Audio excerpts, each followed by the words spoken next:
ละอะไรงงเพื่อนพี่น้องคิดว่าเราบ่ใส่ปูนเนี่ยนะเราก็เลยถามแล้วหาก็เห็นเนาะเราบอกโอ้ยเบิ่งให้จบก่อนจังถามเราว่าใจมันจะติดหรือว่าติด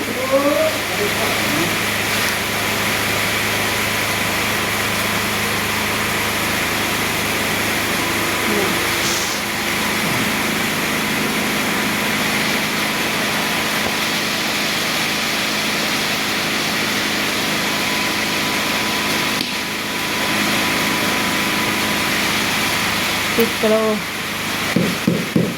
โอ้คอนแล้วนี่เนาะขัดขนาดเลยนะคอนนี้ฮะนั่นแหละคอนแล้วขักนะว่ะคอนใจมาตีอันนี้ด้วยพอเลยบ่มันจังบ่แตกมันบ่กิโลสีสวยไหมคะพ่อแม่พี่น้องมันแล้วก็ห้องนี้นะมันก็ไม่เลยคือพ่อแม่พี่น้องเลยคำค่อยคำแรงๆเลยเนาะคนจะต้ม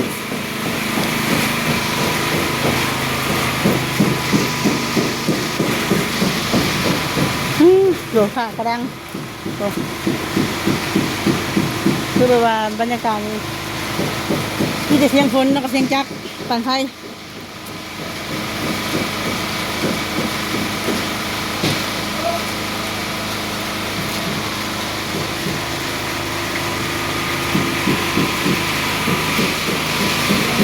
เดี๋ยวทางสียางนะคะบ่าวทองวันของพี่น้องเอ้ย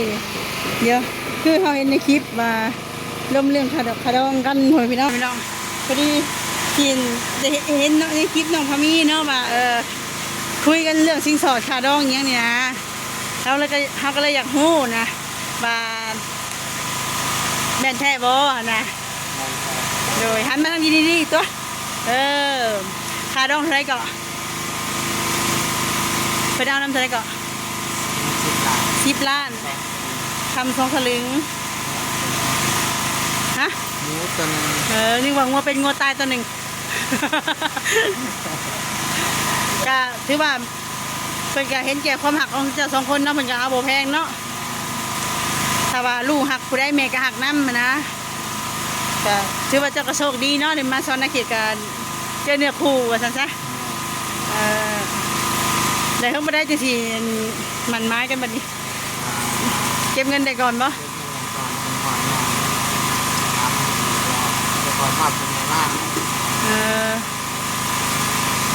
เมื่อได้สิเมื่อบ้านค่ะ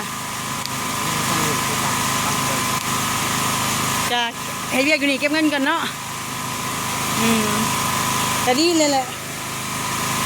จะได้อยู่ใกล้ๆกันกับน้องแหละมันจะได้บ่เงาเลยมันบ่เคยมีผู้ใดจีบเพราะมันไม่ได้มีบ่าวทวันคนแรกกันตกลงกันเลยเนาะก็คือกับของน้องลาตี้คือกันแต่เพิ่นก็เจอกับแฟนเป็นครั้งแรกก็จีบกันจีบไปจีบมาก็แต่งงานกันแบบนี้เลยชื่อว่าหักแรกพบเลยเนาะก็ถ้าว่าวันข้างหน้าไปก็ขอให้หักกันนานๆเนาะหักแพงก็น้องคอยได้บัดสมมติว่าเจ้าได้เงินครบเลยเจ้าเสียเราไปอยู่น้ำมาเลยจะมีพี่มาเป็นคุยสูงแม่นแหละพวกน้องๆแล้วก็ร้ายนะคือถ้าหลานเราร้ายจะทำได้บ่โดยเนาะก็คืออยู่นำกันเขาก็ต้องเบิ่งแย่งน้องหนุ่งเล่าหักก็ต้องหักครอบครัวแล้วน้ำแม่นแล้วเจ้าก็ต้องบอกต้องสอนเอาเบิ่งเดือกบางเดือกกับบุ้งหูนะเพราะว่าเด็กน้อยหักกันใหญ่อยู่ซะคืออ้ายเพิ่นกันหักกันใหญ่คือกันทางน้องทงก็จักปีกับน้องทงเจ้าจักปีเจ้าเอ็ด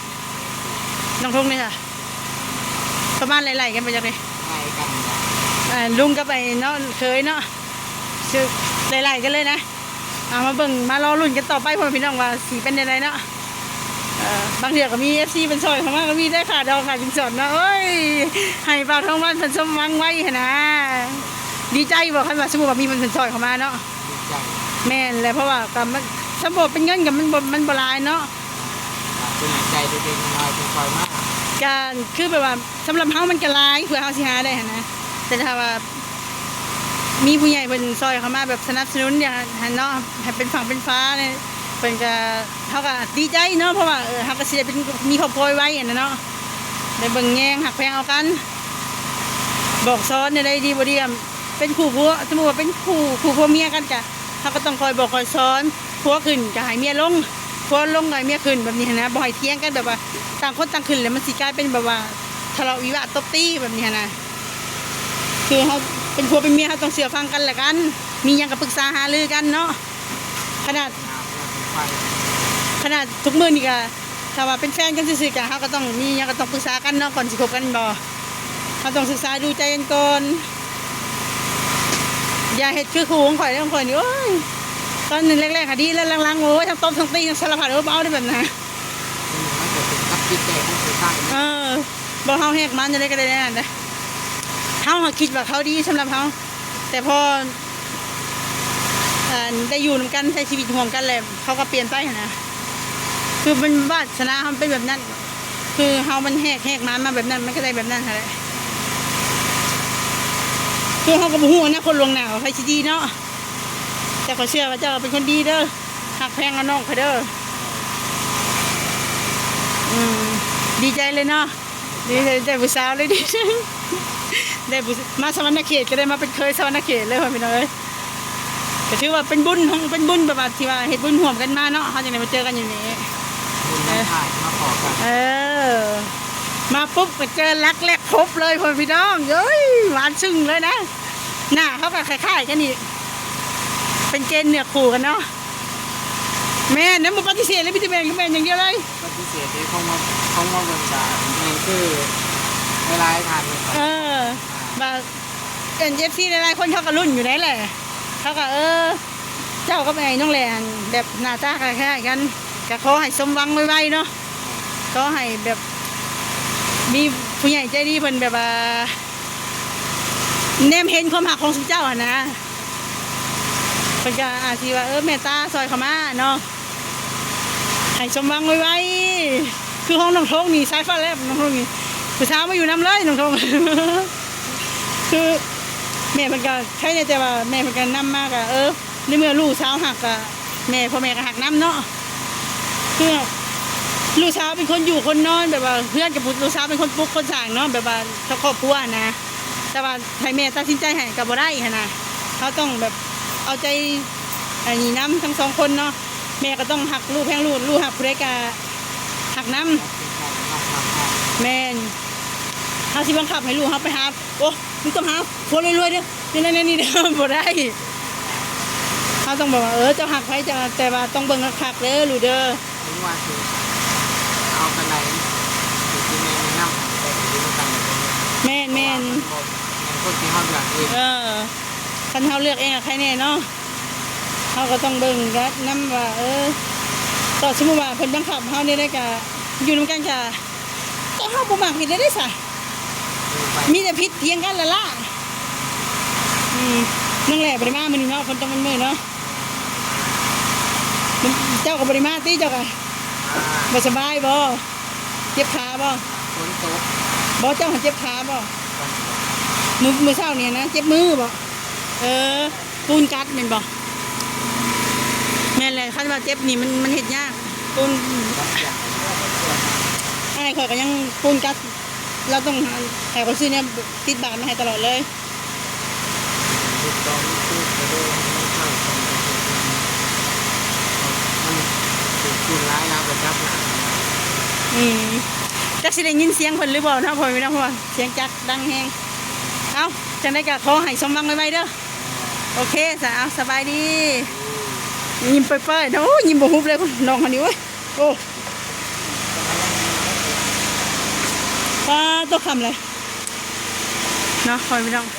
กะถามน้องพ่อน้องทองวันเพิ่นพ่อพี่น้องเรื่องค่าสินสอดเนี่ยนะกะ10ล้านกะคำ2สลึงแล้วก็งัวหมูก็ไม่งัวเนาะโดยก็ถือว่าทางแม่เป็นการให้โอกาสทางสองคนเป็นได้คบกันเนาะแต่ถือว่าพอแบบเขาเห็นแบบฮีบความประเพณีแบบเล็กน้อยนะแต่เราก็บริคือว่าสีเหียบห้องเขายังหลายเนาะโอเคพอพี่น้อยสำหรับคลิปนี้ก็สิได้ขอจบคลิปไปเพียงเท่านี้แล้วไว้พบกันคลิปหน้าเด้อคลิปนี้ก็เข้ามาสบายดีก็5 โมงแล้วพอพี่น้อง5 โมงป้ายเลยเนาะ ฝนจะตกอีกแล้วทางสลากอะพอดีน้องพอมีโอนเงินให้ซื้อน้ำมันมาให้ทางผู้สร้างเนาะโดยจะเอาน้ำมันมาส่งให้เพิ่นเพราะว่าบ่มีน้ำมันนี่น้ำมันจักหมดเครื่องปั่นไฟน้องพอมีก็เลยให้สลากซื้อเข้ามาให้เนาะโดยกราบสบายดีและสวัสดีเด้อพ่อแม่พี่น้องไม่ว่าจะเป็นฝั่งไทยฝั่งลาวต่างประเทศเนาะกับพวกพ่อกับสองสลากอีกแล้วพ่อแม่พี่น้องพวกพ่อกันมื้อนี้ก็ทางสลากอะได้ซื้อน้ำมันมาให้พอสร้างเนาะอยู่ดินเมตุคำน้องพามีเป็นคนโอนเงินให้สลากซื้อมาเนาะพ่อแม่พี่น้องโดยก็มันก็มากกับช่วงต้น5 โมงฝนจะตกพอดีเนาะตกมดมือมดเว้นลีรอ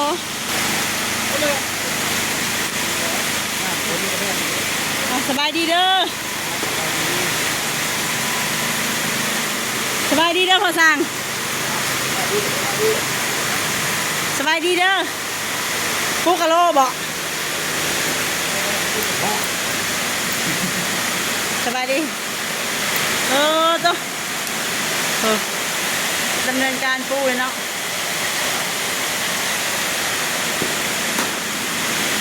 นี่เหรอนะเพราะว่าเขาผูกแล้ว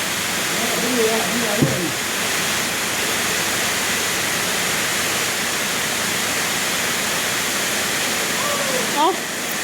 ไม่ได้ใส่ปูนบ่มีแต่ผสมปูนกับทรายบ่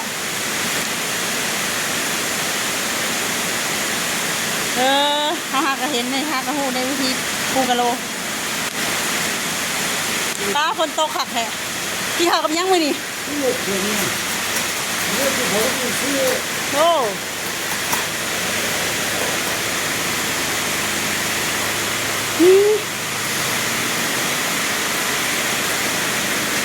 คนจะตกได้ตกดีอีหลีเหรอ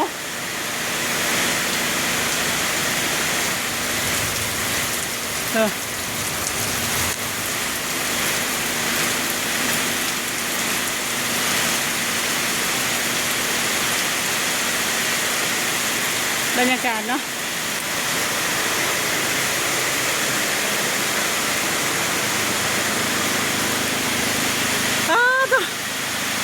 ท้องผ้านี่เป็นน้ำเลยบ้านเนาะทุกคนเนาะแต่ว่าบ่ปล่อยให้ดินแห้งเลยนะแบบว่ามาตลอดเลยฝนจ้ะโอ้ยเนาะเห็ดยังไงเนี่ยนี่ฮะบนเห็ดยังก็ไม่ได้เลยไปหาอยู่หากินจะยากเลยเนาะมันเนาะฝนตกช่างภาษาใกล้ชิเมื่อลิมบุญทรงเนื้ออะไรพอไม่ต้องเลยตกค่ะและตกไก่ตกดีตายเขาจะตกผักก็ได้เมื่อคืนนี่ป้าตกแห้งนี่ละก็เมื่อคืนนี่ชุบเจ้าบริร้อยคออยู่บ่ฮะชุบเจ้าบริร้อยคอรอคออยู่บ่ฝนตกฮะ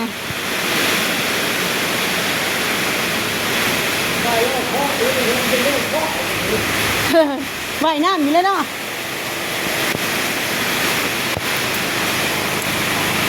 มื่อนี้คนจ้องบนมือกับพี่เขาอยากออกเงื่อนนะคนเราตั้งสลากอยู่นอกพอดีกันเลยจังมีโอนเงินของคืนวันมาใส่จักปั่นไฟโอ้โหหนาวเด้เปียกมัดขาว่ะบรรยากาศช่วงค่ำๆ